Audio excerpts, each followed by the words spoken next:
You could do 65,000 dirhams before your company even launches, and most people do. In fact, 73% of entrepreneurs setting up in Dubai make at least one critical mistake that costs them thousands in fees and months of unnecessary delays.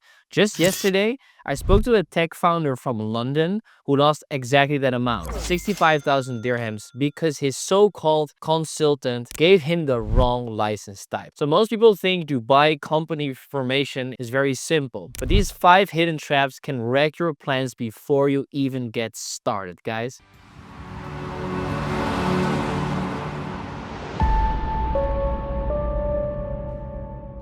And of course, if you want to avoid wasting time, money, and momentum, hit the subscribe button here and let's walk you through what not to do in this video when setting up a business in Dubai. Now let's dive into mistake number 1. The biggest mistake that derails more Dubai company setup than anything else. Choosing between Mainland and Freezone, and without understanding what you're actually signing up for.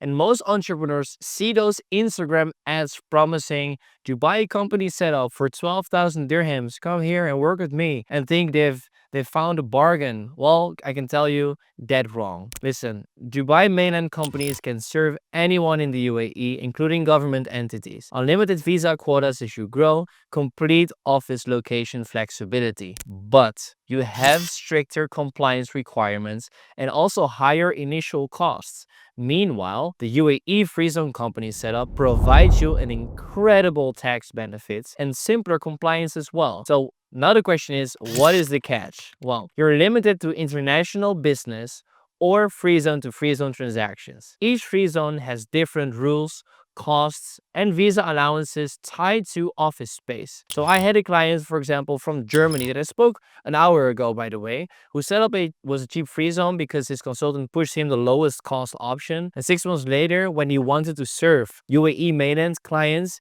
he literally called me, discovered he needed a completely separate company, and he ended up paying double. We don't want that. So on the flip side, another client chose Mainland for his e-commerce business serving only international customers. He could literally have saved 30% annually with the right free zone structure here at IFSA where we are located. So bottom line, your jurisdiction choice should match your business model, not your consultant's commission structure, in my opinion. Now, moving on to mistake number 2, which is even worse. And this mistake is brutal because you usually don't discover it until you're trying to open bank accounts. Then suddenly your entire business model falls apart. Look, when you're doing UAE company formation, you must list specific business activities on your license when you start, when you open a company. And these determine what you can legally do. So which banks will work with you as well, and whether you'll face compliance issues also. For instance, general trading, let's use that for now.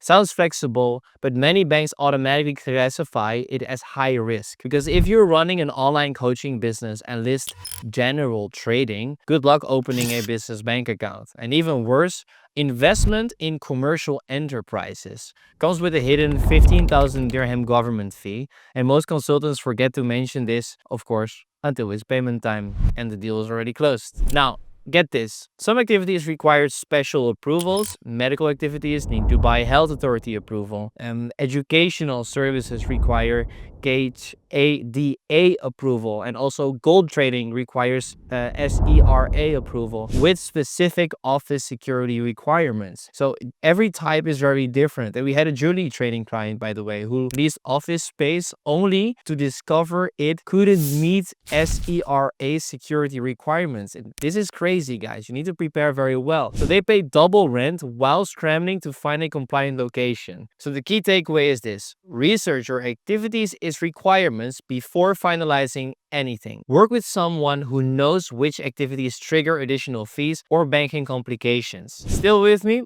Let's go to number 3, because this one makes my blood literally boil. And pure deception from setup providers who quote artificially low prices and then hammer you with surprise costs. We don't work like that at Emifast, but we see it happening a lot of times. And when someone advertises Dubai company setup for 12,000 dirhams, they're showing you just the license fee. Real UAE company setup costs include license fees, visa processing, Emirates ID fees, medical examinations, office deposits, banking documentation, and also tax registrations as well to stay compliant. So for a complete compliant Dubai business setup budget, let's say 40,000 dirhams minimum on average, depending on your situation, of course. And anything significantly less means hidden costs are coming. So you're warned. But wait, this it gets worse because there's the marketing fee that blindsides almost everybody, and the UAE government takes 5% of your annual office rent as a mandatory marketing fee. So rent an office for 100,000 dirhams annually, that's an instant 5,000 dirham fee also. And then there are ongoing compliance costs, what I was talking about earlier, and this is something that nobody mentions. Corporate tax registration and filing, even if you owe zero tax. VAT registration, if you cross the threshold, and also annual trade license renewal. So always get a complete breakdown up front and compare offers. If someone can give you specific numbers for each component, run.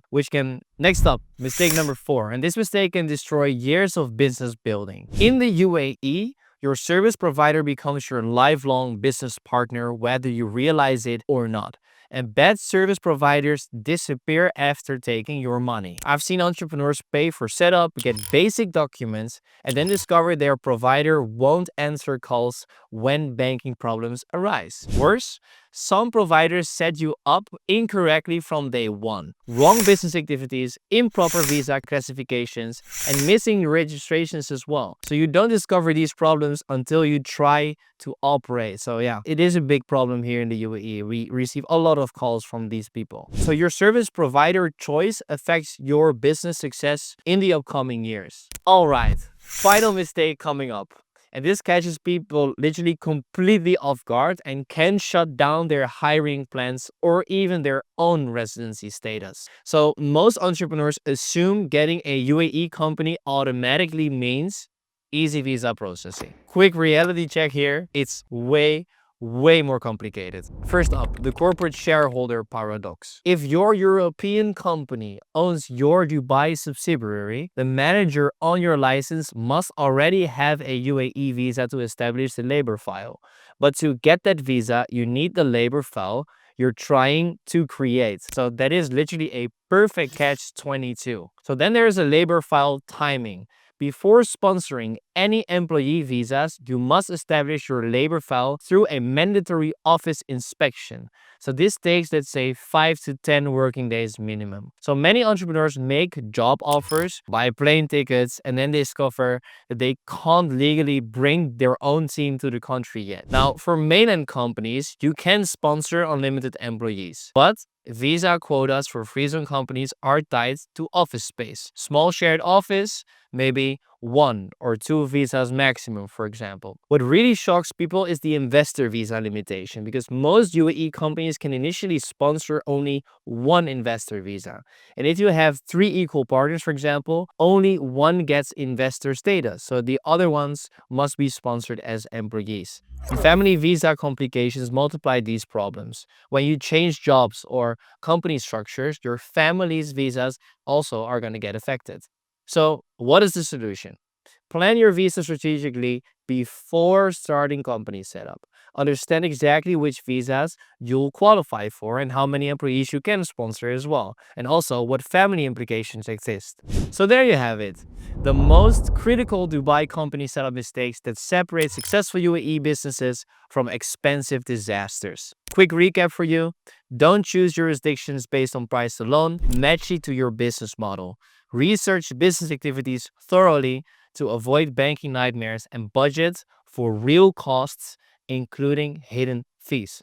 Also, choose service providers based on experience. Look at reviews, for example. We have only 5-star reviews. So don't look just at setup price. And also understand visa implications before committing to specific structures. And these mistakes are completely avoidable with proper guidance. So make sure you work with the right partner. And at Emifast, we've helped thousands of entrepreneurs, 3,200 to be exact, to navigate the UAE company formation successfully by addressing these exact issues up front. If you're serious about Dubai business setup without costly mistakes, visit emifast.com or click on the link here under the description, and we will assess your specific situation and create a roadmap that actually works for free. You will talk to a professional Dubai specialist. And before you go, if you found this breakdown valuable, smash that like button, drop a comment here under, and when you have any questions about the UAE company formation, please feel free to ask and subscribe for more insights on international business strategies. And of course, guys, remember, the right setup process might cost more upfront, but it saves you thousands in mistakes and delays later. I'll see you in the next video.